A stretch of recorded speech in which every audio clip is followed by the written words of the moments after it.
Hello, and welcome to the Wade Borth podcast. I'm your host, Wade Borth, and in every episode, my goal is to get you to think differently about how money works and ultimately to empower you to take control of your money and your personal financing system.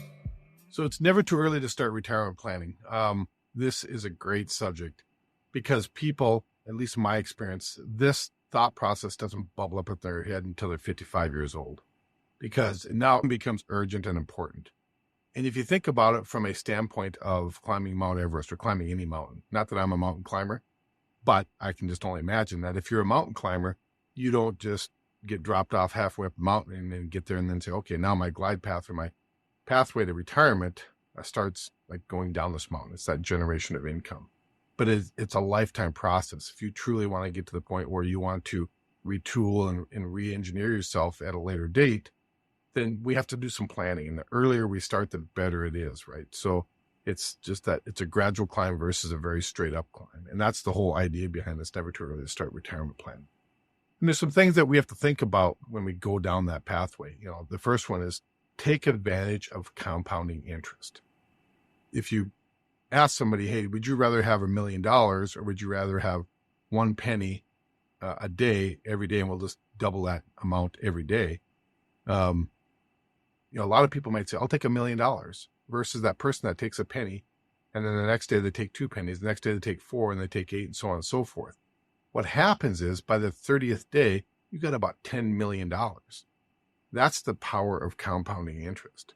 And so uninterrupted compounding is so important. And in the IBC concept, and by using a properly structured whole life policy, we take advantage of that. We don't stop our compounding either to use our money because we understand how valuable it is to continue that compounding process throughout our lifetime. And if you think about it, if you start in the workforce at 25, you got 40 years to start that compounding. But when you hit 65, that's when it really gets powerful. So don't stop the compounding. Don't consume that asset, but continue the compounding and then use smart choices to generate income, cash flow for your retirement years. So again, take advantage of the compounding interest.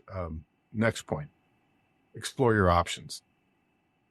When you're exploring your options for retirement planning, this is where I really talk a lot about don't be a victim of conditioned thinking. Just because we look around and everybody says, oh, I'm putting all my money in 401k and I'm going to blindly go where it takes me. And when I get to retirement, I'll be happy. Look at the people that have done that, and are they truly happy? Do some observations and see if that's really what's happening. Rarely is that the case. Take a look at other strategies possibly. Again, explore other options.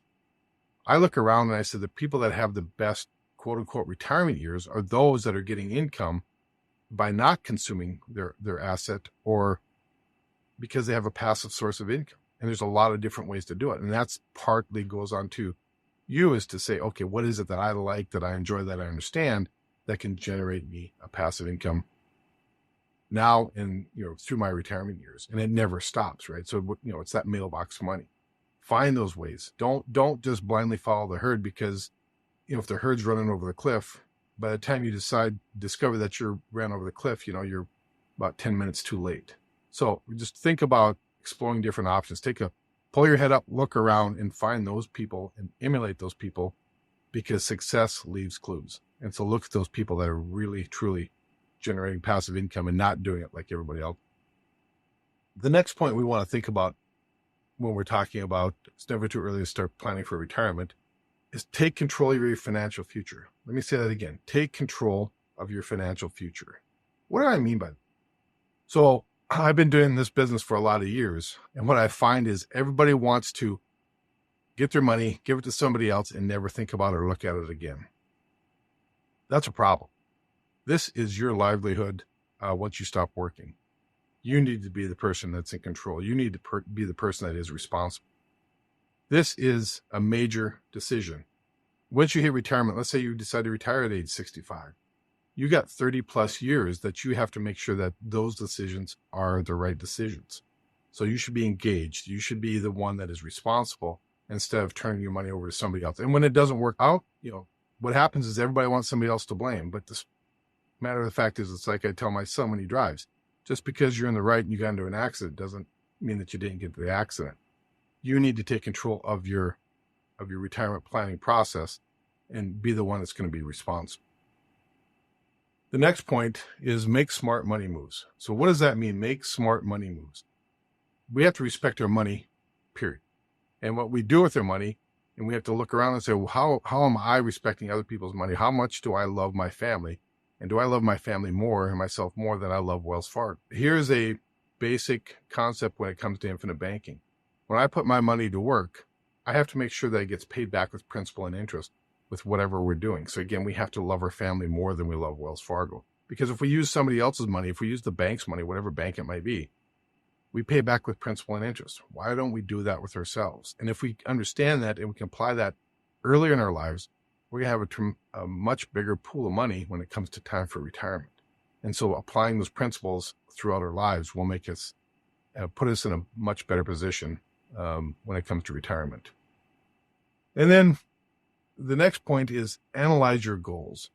So we want to always analyze our goals when it comes to retirement planning, because A, goals might change, and B, if you're not analyzing, if you haven't set a goal, you're never going to drift to a desired location. So let me say that again. You don't drift to a desired location. So if we know where we want to go, if I'm on the lake and I want to go to a certain spot to go fishing, I put the motor in the water and I go that direction. So I have to analyze how I'm going to get there. And some of the points that we talk about when we want to analyze our goals is that first you want to start asking the right questions. And you do this now, you do it a year from now, you do it 10 years from now, you do it all the way along the way, right? How am I maximizing every dollar that runs through my economy? What am I doing to maximize every dollar that runs through my economy? And again, part of that is applying the banking concepts that we talk about. What am I doing to maximize my retirement plan when I retire? Again, this talks about if I'm taking this money and I'm hoarding it and not letting money flow, this is the scarcity mindset that people will die with a big pot of money, but they've lived a very meager life in retirement. Let's live a fun, fulfilling, bountiful life in retirement. And how do I guarantee I don't run out of money once I quit my job? That's probably the biggest fear people have. And we've had podcasts talking about that as well. Don't run out of money in retirement. So these are things that we have to understand. Start early. Maybe pull your head up, look around, see what other people are doing that are successful. Don't be afraid to try something a little bit different. And then love yourself and your family more than you love Wells Fargo and other people's money. And again, retirement planning starts with you, and you're the one that has to be responsible. So take control of it. Be in control. If you're enjoying this podcast or know anyone else that might be interested, please be sure to hit the subscribe button and please leave a review. This will help this podcast reach and help more people by ranking higher in searches and ultimately help more people get out of financial bondage.